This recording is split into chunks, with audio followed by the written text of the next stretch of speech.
Hello everyone, what's up guys. क्या चल रहा है? क्या चल रहा है भाई? पढ़ाई हो रहा है ना? ठीक है। सो गाइस, आज का जो ये क्लास होगा वो एक्चुअली सेकंड पार्ट जो है, पहला पार्ट ऑलरेडी कंप्लीट हो चुका है। और वीडियो में अगर देखेंगे आप लोग की अंत में अचानक कट हो गया तो डेफिनेटली उसी चीज से जो है स्टार्ट करेंगे वीडियो को। So welcome to everyone. My name is Vijay and I welcome all of you in this vegan process. So let's start our discussion today. क्या पढ़ने वाले हैं सोच के बताओ आप लोग। देखो ध्यान से सुनो आप लोग, जस्ट क्या हेडिंग लगाएंगे। देखो एक तो चीज हम लोग पढ़ रहे थे, matter and its composition.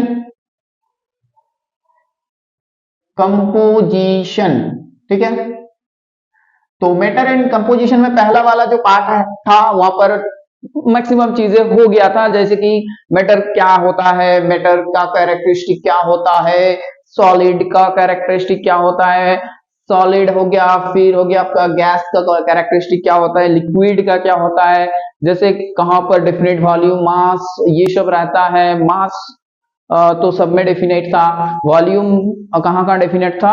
Volume आपका सॉलिड में डेफिनेट था और लिक्विड में डेफिनेट था। लेकिन शेप की अगर बात करें तो वो शेप ना लिक्विड में डेफिनेट था ना गैस में डेफिनेट था। तो ऐसे करके पूरा कैरेक्टरिस्टिक जो था देख लिए थे हम लोग। ठीक है, अब गाइस बात करेंगे हम लोग यहाँ पर, और लास्ट में आप लोगों को ये भी पता होगा कि लेटेंट हीट के बारे में भी थोड़ा बहुत डिस्कशन कर लिए थे।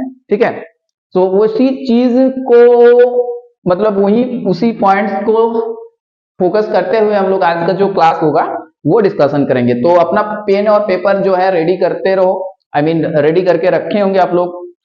ओके, सो गाइस स्टार्ट करते हैं। देखो पहले जो है ना, पहले तो आप लोग अपना कॉपी में जो है ना एक बहुत अच्छे से बीकर बना लो।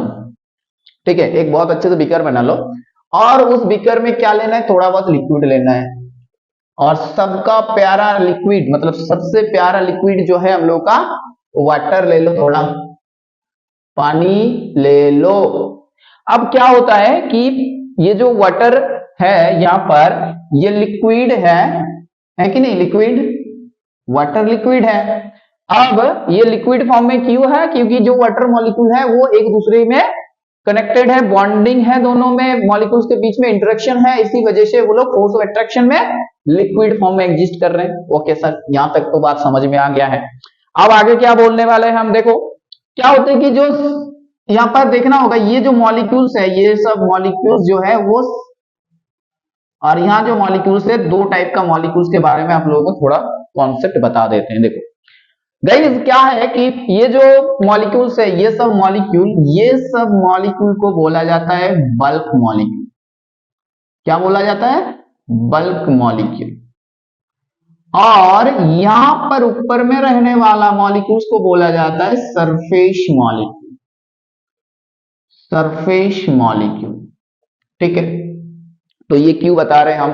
देखो ये जो बल्क में रहने वाला मॉलिक्यूल्स है वहां पर देखेंगे तो चारों ओर क्या होगा, जो फोर्स ऑफ अट्रैक्शन है चारों ओर क्या होंगे, सेम टाइप होंगे। मतलब इधर बीच में रहने वाला मॉलिक्यूल्स चारों ओर से बाकी सब मॉलिक्यूल्स को सिमिलर टाइप ऑफ फोर्स से क्या करते हैं, फोर्स लगा रहे हैं, लाइक अट्रैक्ट करते हैं। तो यहां पर कोई टेंस नहीं फील करता ये मॉलिक्यूल। लेकिन ऊपर वाला जो मॉलिक्यूल्स है वहां क्या होता है, फोर्स तो इधर लग रहा है, ठीक है, इधर लग रहा है, ठीक है, इधर लग रहा है, लेकिन ऊपर वाला में नहीं होता। इसलिए जो सरफेस में रहने वाला मॉलिक्यूल वो थोड़ा टेंस रहते हैं, डाउनवर्ड रहते हैं, थोड़ा कूलिंग होता है डाउनवर्ड। तो इन लोगों का टेंशन मतलब थोड़ा टेंस रहता है, राइट? मतलब नीचे की तरफ थोड़ा इन लोगों का जो है एक फोर्स फील करते हैं, that is surface tension. Details में पढ़ेंगे हम लोग बाद में। बट यहाँ पर जो चीज बताने जा रहे हैं हम, बहुत अच्छे से सुनो कि देखो ये जो सरफेस में रहने वाला मॉलिक्यूल थोड़ा बहुत क्या होते हैं, इन लोगों में एनर्जी अगर बढ़ जाए, ठीक है, एनर्जी अगर बढ़ जाता है तो क्या होगा। देखो लिक्विड में मॉलिक्यूल जो है ऐसे बॉन्ड करके रखे हैं एक दूसरे के साथ, समझ में आया? अब किसी कारण अगर इन लोगों के बीच में बॉन्ड जो है वीक होना स्टार्ट हो गया, किसी कारण जो है बॉन्ड क्या होना स्टार्ट हो गया, वीक होना। अब गाइस किस कारण जो है बॉन्ड वीक होंगे? डेफिनेटली अगर कहीं बाहर से हीट आ जाए सिस्टम में तो एनर्जी बढ़ जाएंगे इन लोगों का। तो एनर्जी बढ़ने से क्या होगा, एनर्जी अगर बाहर से हम लोग दे देंगे इसमें तो इन लोगों का बॉन्ड जो है वो क्या होंगे, इन लोगों का काइनेटिक एनर्जी बढ़ जाएगा तो डेफिनेटली बॉन्ड वीक होंगे। इन दोनों के बीच में जो इंटरेक्शन था वो क्या होंगे, वीक होंगे। और वही वाला कहानी जो है यहाँ पर हो रहा है। तो सरफेस में जितना भी मॉलिक्यूल्स है उन लोगों के पास क्या होंगे, काइनेटिक एनर्जी होंगे। अब देखो मॉलिक्यूल के पास तो एनर्जी है लेकिन ये लोग क्या कर रहे हैं कि ये सरफेस को छोड़ के नॉर्मली ऐसा नहीं जा रहा है नॉर्मल कंडीशन में, बट अगर थोड़ा बहुत हीट कर दे, अगर टेम्परेचर को राइज कर दे तो क्या होंगे, फोर्स ऑफ अट्रैक्शन जो है सरफेस मॉलिक्यूल के बीच में वो क्या होंगे कि कम हो जाएंगे और उन लोगों का काइनेटिक एनर्जी बढ़ जाने से वो लोग जो है अपना बॉन्डिंग को छोड़ के किसी और जगह चले जाएंगे, किसी और फेज में चले जाएंगे। ठीक है, तो वाटर मॉलिक्यूल यहां था सरफेस में, वो सरफेस में ना रह के अभी वेपर फेज में चला गया। अब गाइस कैसे गया, मतलब क्या हुआ, कैसे गया ये देखो। तो यहाँ पर जो है मॉलिक्यूल्स का काइनेटिक एनर्जी बढ़ गया, वो जो इंटरेक्शन में थे और बाकी सब मॉलिक्यूल्स उसके साथ, वो उसके साथ बॉन्डिंग ब्रेक कर लिए, ब्रेकअप कर लिए उसके साथ, ठीक है, उन लोगों के साथ। और ये क्या हो गया कि ऊपर वेपर फेज में चला गया। अब वाटर मॉलिक्यूल को हम लोग क्या लिखेंगे, H2O वेपर लिखेंगे, ठीक है, गैस लिखेंगे। और यहाँ का जो वाटर मॉलिक्यूल था वो क्या था, H2O लिक्विड फेज में था। अब यही चीज क्या हो रहा है, बहुत और भी मॉलिक्यूल्स जाएंगे, ठीक है, और भी मॉलिक्यूल्स जाएंगे, तो ऐसा करके क्या होगा, सरफेस से मॉलिक्यूल एस्केप करना स्टार्ट कर रहा है, राइट। और वो कहाँ आके एसोसिएट हो रहा है ना, एसोसिएट हो रहा है इस बीकर के जस्ट एबव में, ठीक है। यहाँ जितने भी मॉलिक्यूल्स है वाटर वेपर फॉर्म में है और ये क्या करते हैं, यहाँ पर एसोसिएट होते हैं, एस्केप होके यहाँ रहते हैं और यहाँ बनाते हैं वेपर प्रेशर। क्या बनाते हैं यहाँ पर, वेपर प्रेशर। ध्यान से सुनो, जो भी बात बता रहे बहुत अच्छे से ध्यान से सुनो। अब वेपर प्रेशर यहाँ इंक्रीज हो रहा है। अब देखो ये जब वेपर प्रेशर क्या होंगे, जो एटमॉस्फेरिक प्रेशर है ना, जो एटमॉस्फेरिक प्रेशर है उसका अगर बराबर हो जाए तो क्या होंगे, लिक्विड जो है बॉयल करना स्टार्ट हो जाएंगे। तो यहां से दो चीज इंपॉर्टेंट है, एक तो ये है कि एवापोरेशन जो होता है ना, एवापोरेशन वाला जो फेनोमेनन होते हैं वो पहले होते हैं, उसके बाद क्या होते हैं, बॉइलिंग होते हैं। समझ में आया, देखो एकदम क्लियर हुआ कि नहीं, बताओ कि एवापोरेशन कौन सा चीज है कि सरफेस से मॉलिक्यूल जो है वो लिक्विड फेज से वेपर फेज में जा रहा है बाय गेनिंग एनर्जी, ठीक है, एस्केप हो रहा है सरफेस से वेपर फेज में। अब क्या हुआ कि ऐसे करके बहुत सारे मॉलिक्यूल्स यहाँ पर जाने लगे तो यहाँ एक वेपर प्रेशर क्रिएट हुआ। अब वेपर प्रेशर देखेंगे तो पहले तो भाई ये एक एटमॉस्फेयर जो है उसके बराबर नहीं होंगे, बट एक टाइम ऐसा आएगा कि बहुत सारा मॉलिक्यूल जब एस्केप कर जाएंगे तो मॉलिक्यूल का कंसंट्रेशन ओवर द लिक्विड बढ़ जाएगा और क्या होंगे कि वेपर प्रेशर एक एटमॉस्फेयर के बराबर हो जाएंगे।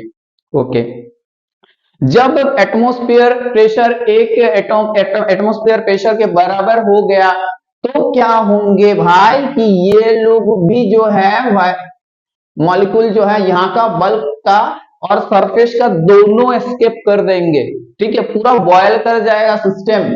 देखे हैं आप लोग कि बॉयल जब करते हैं तो पूरा चीजें जो होता है एकदम यहाँ पर भी बल्क का मॉलिक्यूल भी ऊपर जाता है, ऊपर का मॉलिक्यूल नीचे आता है, मतलब एक रैंडम मोशन जो है मॉलिक्यूल के बीच में आ जाता है और पूरा मतलब बहुत तेजी से मॉलिक्यूल वेपर फेज में जाना स्टार्ट हो जाता है, ठीक है। तो क्या होगा कि वेपर फेज इवापोरेशन पहले होता है और उसके बाद होता है बॉइलिंग। चलो सर ये तो समझ में आ गया, अब क्या होगा? तो गाइस यही चीज था यहाँ पर कि लिक्विड, पहले लिक्विड था, फिर क्या हुआ कि हम लोग टेम्परेचर और हीट यहाँ पर सप्लाई किए, फिर क्या हुआ कि इन लोगों को जो काइनेटिक एनर्जी था वो बढ़ गया। काइनेटिक एनर्जी क्या था? सरफेस मॉलिक्यूल का काइनेटिक एनर्जी बढ़ गया। ओके, अब क्या होंगे कि एस्केपिंग स्टार्ट कर दिया, एस्केपिंग, एस्केपिंग, ठीक है, escaping the water molecules, the molecules, liquid molecules from surface. Surface से क्या हो रहा है कि एस्केपिंग कर रहे हैं मॉलिक्यूल, और क्या करते हैं ये लोग? वेपर फॉर्म कर रहे हैं, वेपर फॉर्म। नेक्स्ट क्या हुआ? अल्टीमेटली ये लोग बॉइलिंग करना स्टार्ट कर दिए। समझ में आया? तो क्या हुआ कि एक लिक्विड से, लिक्विड फॉर्म से क्या हो रहा है? वेपर फॉर्म में जा रहा है। समझ में आया कि नहीं आया बताओ? तो लिक्विड से वेपर फॉर्म करने में जो हीट का रिक्वायरमेंट होता है ना, उसको हम लोग क्या बोलेंगे? Latent heat of vaporisation. Latent heat of vaporisation, जैसे था ना लेटेंट हीट ऑफ फ्यूजन, तो यहां होगा लेटेंट हीट ऑफ वेपोराइजेशन। अब ध्यान से सुनना एक बात, ठीक है, एक चीज बहुत ध्यान से सुनना है कि लेटेंट वाला टर्म, इसका मतलब है ये ओनली जो है फेज चेंज करता है। क्या चेंज करेगा? फेज। क्या करेगा? चेंज, फेज चेंज करेगा। बट ये जो है टेम्परेचर चेंज नहीं करेगा, ठीक है, ये क्या करे? नहीं करेगा, टेम्परेचर चेंज नहीं करेगा। Temperature change, do not change, do not change temperature. समझ में आया? ओके, समझ में आया? तो क्या हुआ? लिक्विड से ऐसा करके पूरा चीज जो है समझ में आ गया हम लोगों को, लेटेंट हीट ऑफ वेपोराइजेशन भी। अब देखो एक चीज समझेंगे हम लोग कि सर गैस और वेपर में क्या अंतर है? दोनों क्या सेम चीज है? देखो भाई, गैस और वेपर दोनों में डिफरेंस हम आपको बता रहे हैं, ठीक है, जस्ट ध्यान से सुनो आप लोग बस। और अगर वीडियो अच्छा लग रहा है तो definitely you can share with your friends. Okay, so देखो क्या क्या बताने वाले हैं अभी? वेपर, वेपर और गैस में डिफरेंस बताएंगे। ओके, सो गाइस हेडिंग लगा लो, वेपर और गैस। अच्छा, ठीक है, वेपर और गैस में डिफरेंस क्या होंगे? कॉन्सेप्ट के साथ चलेंगे। किसके साथ चलेंगे? कॉन्सेप्ट के साथ। नो रट्टा, रट्टा नहीं मारेंगे हम लोग, ठीक है। तो क्या होगा? बोल रहे कि गैस मॉलिक्यूल और वेपर मॉलिक्यूल दोनों ही सब्सटेंस है। जी हां, दोनों ही सब्सटेंस है। तो पहला तो ये बात क्लियर हुआ कि गैस भी सब्सटेंस है और वेपर भी क्या है? सब्सटेंस है। तो ऐसा करके लिखते हैं हम लोग, देखो कि सब्सटेंस जो है, substance, substance that exist as gaseous form, that exist as gaseous form and under normal temperature pressure, under normal temperature and pressure। तो देखो जो नॉर्मली जो है, नॉर्मल टेम्परेचर जो रूम टेम्परेचर होता है, उस कंडीशन में जो क्या है? गैसियस में ही रहते हैं। वो गैस है। जैसे ऑक्सीजन की बात कर लो, ऑक्सीजन की बात कर लो, नाइट्रोजन की बात कर लो, ये लोग तो गैसियस फॉर्म में ही है, ठीक है। तो the substance that exist as a gaseous form, as a gaseous form under normal temperature, ठीक है। लेकिन यहां क्या होगा? वेपर क्या कहते हैं? देखो किसी भी लिक्विड को ले लो आप लोग, ठीक है, किसी भी लिक्विड को ले लो थोड़ा बहुत, और क्या करते हैं इसको? ये नॉर्मल टेम्परेचर में है। वाटर जो है ये नॉर्मल टेम्परेचर में है, ये जो है ये नॉर्मल टेम्परेचर में है। अब बताओ आप लोग, क्या नॉर्मल टेम्परेचर में ये क्या है? ये क्या गैस फॉर्म में है? नहीं है भाई, नहीं है। और आप लोग नेफ्थेनिक बॉल्स ले लो, ठीक है, मॉथ बॉल्स ले लो, जो जो है सब्लिमेशन थोड़ा बता देंगे। यहाँ पर सब्लिमेशन में भी क्या होता है, वेपर फॉर्म होता है, सॉलिड से डायरेक्ट वेपर होता है। तो ये नॉर्मल में क्या होता है, आइदर लिक्विड स्टेट में रहता है, जैसे पानी हो गया, अल्कोहल हो गया, ईथर हो गया, और क्या होंगे, ये सॉलिड स्टेट में भी रह सकता है। तो बेसिक सा डिफरेंस आप लोगों को समझ में आया? बेसिक सा डिफरेंस जो है वो समझ में आया। जैसे गैस था वो सब्सटेंस था, वो गैसियस स्टेट में था, नॉर्मल कंडीशन में, नॉर्मल टेम्परेचर में जो रहता है वहां पर गैस फॉर्म में था। ओके, बट ये लोग जो है नॉर्मल टेम्परेचर और नॉर्मल टेम्परेचर में जो है, रूम टेम्परेचर में कैसा है कि ये जो है लिक्विड में है और ये जो है सॉलिड में है। अब कैसे ये लोग फिर वेपर फॉर्म करते हैं? तो वेपर कैसे फॉर्म करते हैं, जब हम क्या करते हैं, यहां पर टेम्परेचर को राइज कर देते हैं और हीट सप्लाई करते हैं। टेम्परेचर को बढ़ा दो और हीट सप्लाई कर दो, तो क्या करेंगे ये लोग, वेपर गैसियस स्टेट में चले जाएंगे, गैसियस स्टेट में चले जाएंगे। फिर ये लोगों को बोला जाता है वेपर फॉर्म हो रहा है। ठीक है, तो ये नॉर्मल स्टेज में नहीं होता, इन लोगों के लिए हीट जो है सप्लाई करना पड़ता है, उसके बाद ये चेंजेस होता है। समझ में आया? तो सॉलिड को आप लोग हीट कर लो, सॉलिड को हीट करने से क्या होंगे, ये लोग गैस में कन्वर्ट होंगे। समझ में आया? तो ये चीज जो है यहां तक क्लियर हुआ सबको, गैस और वेपर कौन है? समझ में आया कि नहीं है, बताओ। अब देखो और एक चीज जो है इंपॉर्टेंट है, क्या क्या इंपॉर्टेंट है, और जैसे कि यहां पर वाटर जो है, वाटर को लेके अच्छे से समझ सकते हैं हम लोग। यहां पर जो वाटर सिस्टम है, आप लोग बताओ कि वाटर का नॉर्मल बॉइलिंग पॉइंट क्या होता है? कि सर ये क्या सवाल पूछ दिया आप, 100 डिग्री सेंटीग्रेड। तो देखो 100 डिग्री सेंटीग्रेड इसका नॉर्मल बॉइलिंग पॉइंट होता है। ओके, अब क्या होंगे कि इन लोगों को वेपर फॉर्म करने के लिए क्या 100 डिग्री सेंटीग्रेड के ऊपर ले जाना पड़ता है और नीचे रहने से काम चल जाएगा? क्या लग रहा है आप लोगों को? क्या लग रहा है आप लोगों को? थोड़ा दिमाग लगाओ अपना और सोच के बताओ कि 100 डिग्री सेंटीग्रेड के ऊपर क्या ले जाने से वाटर वेपर फॉर्म करेंगे और नीचे रहने से भी करेंगे? देखो, नीचे रहने से भी करेंगे, नीचे रहने से भी, अर्थात क्या बोलना चाहते हैं हम कि इसका बॉइलिंग पॉइंट से नीचे, बॉइलिंग पॉइंट का बराबर हो जाए तो ठीक है, वो तो होंगे, वो तो नॉर्मली होंगे, राइट। बट अगर बॉइलिंग पॉइंट के नीचे भी है टेम्परेचर, जैसे मान के चलो 80 डिग्री सेंटीग्रेड हम इसमें सप्लाई कर रहे हैं और ऐसे मान के चलो 30 डिग्री दे रहे हैं, तो डेफिनेटली वहां पर भी क्या होंगे, ये मॉलिक्यूल जो है वेपर फॉर्म में, गैसियस फॉर्म में चले जाएंगे। मेरे बात जो है समझ में आ रहा है कि नहीं आ रहा, बताओ आप लोग। जो बताने चाह रहे हैं हम वो समझ में आ रहा है कि नहीं? ध्यान से सुनो। देखो ये जो है 100 डिग्री सेंटीग्रेड इसका बॉइलिंग पॉइंट है नॉर्मल।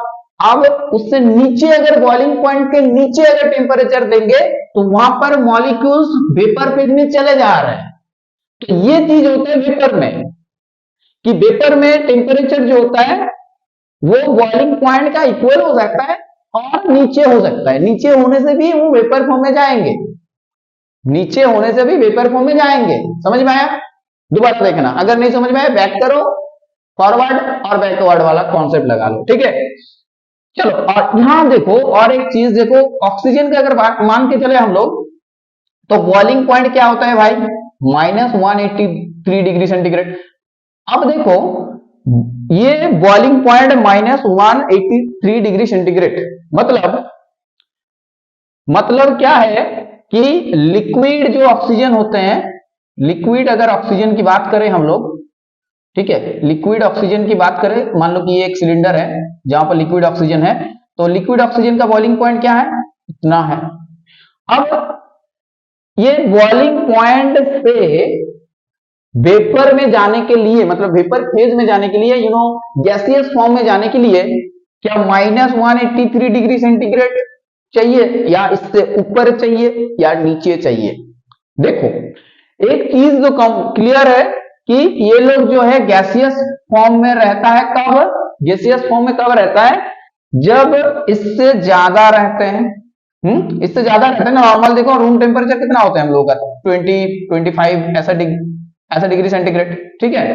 तो ये क्या यहां तक आने में टेम्परेचर तो जोड़ रहे हैं ना हम लोग, इंक्रीज करता है यहां से यहां तक आने में, बहुत ज्यादा ही है।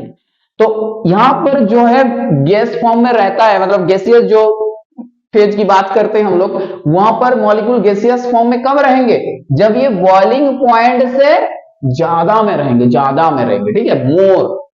जहां क्या हो रहा था, वेपर बॉइलिंग पॉइंट से नीचे के टेम्परेचर में हो रहा था, ध्यान से सुनो, नीचे के टेम्परेचर में हो रहा था, बट यहां पर बॉइलिंग पॉइंट जो है उससे ऊपर जाना पड़ता है, उस देन क्या हो रहा है कि ये लोग गैसियस फॉर्म में जा पा रहे।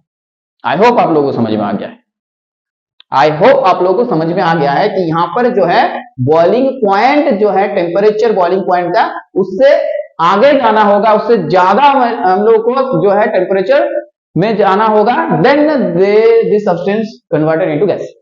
यहां तक समझ में आया। अब देखो दो डिफरेंस सफिशिएंट है और एग्जांपल देना, ये ऑक्सीजन है, लिक्विड वगैरह वगैरह, ठीक है। आई होप आप लोगों को ये चीज बहुत अच्छे से समझ में आ चुका होगा। नेक्स्ट क्या बात करेंगे गाइस, यहां पर देखो सब्लिमेशन का दो चीज जो है, सब्लाइम और सब्लिमेट, उसमें थोड़ा बहुत बात हम लोग करेंगे अभी। क्या है सब्लिमेशन, तो देखो क्या है सब्लिमेशन, पहले तो इसका कॉन्सेप्ट समझ लो कि कोई भी एक सब्सटेंस है सॉलिड, ठीक है, ये सॉलिड है, अब क्या हो रहा है कि इसमें हीट करने से ये जो हो रहा है डायरेक्ट वेपर गैस फॉर्म में जा रहा है। तो अवॉइडिंग लिक्विड स्टेट, यहां पर बीच में कोई ऐसा नहीं हो रहा है कि लिक्विड फॉर्म हुआ उसके बाद वेपर हुआ गैस फॉर्म में गया, ऐसा नहीं हो रहा है भाई, ये क्या हो रहा है डायरेक्ट जो है सॉलिड से गैस हो रहा है। तो ये जो सिस्टम है इसको हम लोग क्या बोलते हैं, सब्लिमेशन। अब सब्लिमेशन का कुछ एग्जांपल अगर पता होगा तो डेफिनेटली याद कर लेना आप लोग। तो पहले लिखो आयोडीन, नेक्स्ट लिखो सॉलिड CO2, ठीक है, नेक्स्ट लिखो नेफ्थलीन, नेफ्थलीन, ठीक है, नेक्स्ट लिखो सॉलिड कार्बन डाइऑक्साइड हो गया, नेफ्थलीन हो गया, नेक्स्ट Cl लिख लो अमोनियम क्लोराइड। तो ये सब जो है आपका सब्लिमेटिंग सब्सटेंस है। अब क्या होगा, देखो जैसे नेफ्थलीन को ले लो, आप लोग देखे होंगे नेफ्थलीन हम लोग घर में यूज करते हैं, जो इंसेक्ट है उन लोगों को किल करने के लिए। तो नेफ्थलीन क्या होते हैं कि सॉलिड होते हैं, पहले जब हम लोग उसको खरीद के ले आते हैं घर में, तो ये वाइट बॉल्स का होता है और थोड़ा स्फीयर टाइप का शेप होता है डेफिनेटली। और क्या होंगे कि ये लोग जो है वेपर फॉर्म में कन्वर्ट हो जाएंगे, सॉलिड से क्या होंगे गैस फॉर्म में, और ये जो गैस निकलेगा ना ये स्प्रेड कर जाएगा पूरा रूम में, ये स्प्रेड करता है कि नहीं, और स्प्रेड करता है। और ये क्या करते हैं, मान लो ये एक इंसेक्ट आ रहा है, ठीक है, एक इंसेक्ट आ रहा है, तो इस इंसेक्ट को भगा देंगे कि ये कपड़ा जो है इसको खराब मत करो, हट जाओ तुम, ठीक है, हटो हटो। तो ये चीज जो है इसको हटा देते हैं, इसका जो एरोमा है ये सहन नहीं कर पाते और ये नहीं आते इसके पास। ऐसे क्या करते हैं हम लोग अपने कपड़े को सुरक्षित जो है रखते हैं ये इंसेक्ट से, राइट। तो मॉथबॉल्स बोलते हैं ना, मॉथ्स जो होते हैं वो खराब कर देते कपड़े को। अब क्या होता है कि डेफिनेटली और भी एक चीज अगर देखे होंगे आप लोग, नोटिस किए होंगे, मान के चलो ये पहला इस साइज में था, ये जो बॉल था इस साइज में था, अब कुछ दिन बाद अगर देखेंगे हम लोग अपने अलमीरा में, तो ये चीज छोटा हो गया, छोटा हो गया। तो छोटा हो गया तो क्या हुआ, कैसे हुआ छोटा, तो डेफिनेटली क्या जादुई शक्ति था इसके पास कि छोटा हो गया, राइट। जैसे होता है ना शक्तिमान बड़ा हो जा रहा है, छोटा हो जा रहा है, ऐसा कोई बात नहीं यहाँ पर, ये नॉर्मल साइंस है भाई, कि ये जो है सब्लिमेशन करता है। सब्लिमेशन से क्या हो रहा है, सब्लिमेशन से क्या हो रहा है बताओ, मॉलिक्यूल्स भाग जा रहे हैं धीरे धीरे, वो सॉलिड से वेपर जा रहा है, उसमें मॉलिक्यूल्स छोड़ के जा रहे हैं सिस्टम को, तो डेफिनेटली इसका मास भी घट जाएगा और ये साइज में भी छोटा हो जाएंगे। तो यही कारण है सब्लिमेशन। क्लियर हुआ कॉन्सेप्ट। अब क्या होगा कि देखो ये जो वेपर बन रहा है यहाँ पर सब्लाइम करके जो वेपर बन रहा है, तो ये वेपर फेज को मतलब द वेपर और the gaseous form of the solid system, तो गैसियस फॉर्म में जब रहते हैं उसको हम लोग बोलते हैं सब्लाइम। और ये जो गैस है मान, तो वो फिर से क्या होंगे सॉलिड में कन्वर्ट हो सकता है। तो वो जो गैस जो है वो सॉलिड में डिपोजिट करता है, उसको बोलते हैं, उस सॉलिड को फिर क्या बोलेंगे हम लोग, सब्लिमेट। तो ये बस दो चीज था, चलिए समझ लो। एक बार और बता देते हैं, देखो सब्लाइम मतलब क्या हो रहा है कि ये मान लो कि iodine vapour, iodine gas, iodine solid है, आयोडीन सॉलिड है और ये क्या हो रहा है कि गैस बन रहा है, आयोडीन वेपर बन रहा है, गैस बन रहा है, ठीक है। तो ये इस सिस्टम को मतलब ये गैसियस वाला सिस्टम को सप्लाइंग बोलेंगे। और ऐसे मान के चलो कि एमोनियम क्लोराइड वेपर है आपके पास, ठीक है, और ये जम के क्या हो रहा है, सॉलिड अमोनियम क्लोराइड हो रहा है। तो उस सॉलिड को सब्लिमेट बोलेंगे। समझ में आया? क्लियर हुआ? यहां तक कोई दिक्कत नहीं है किसी को? अब देखो क्या है, ये कंप्लीट हो गया आप लोगों का। और आगे में बात करें तो एक चीज है मास कंजर्वेशन और कुछ एप्लीकेशन है, ठीक है। तो देखो ये जो ट्रांजिशन होता है, फेज ट्रांजिशन होता है डिफरेंट डिफरेंट सिस्टम का, जैसे लिक्विड वेपर, ठीक है। तो ये एप्लीकेशन क्या है इन लोगों का, ट्रांजिशन जो ट्रांसफॉर्मेशन होता है मैटर का, जो मैटर का ट्रांसफॉर्मेशन होता है, ट्रांसफॉर्मेशन उसका क्या एप्लीकेशन है। तो देखो दो चार एप्लीकेशन बता देते हैं आप लोगों को।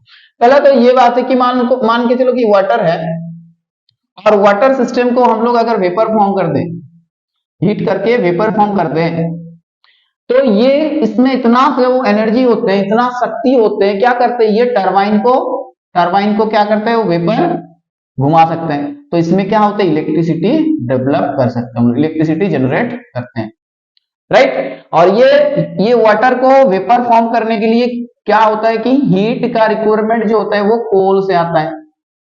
कोल को बर्न करो और उस हीट से वाटर को वाटर वेपर में ले जाओ, फिर वाटर वेपर को इस जो टरबाइन है उसके थ्रू पास कराओ, तो ये घूमेगा, ये घूमने के बाद यहाँ पर इलेक्ट्रिसिटी डेवलप होंगे। इस हिसाब से चलता है चीजें, ओके।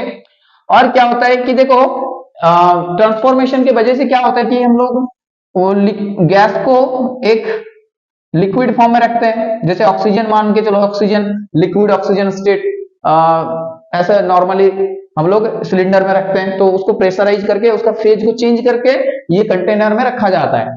नॉर्मली एलपीजी को ऐसे ही करके रखा जाता है, ठीक है।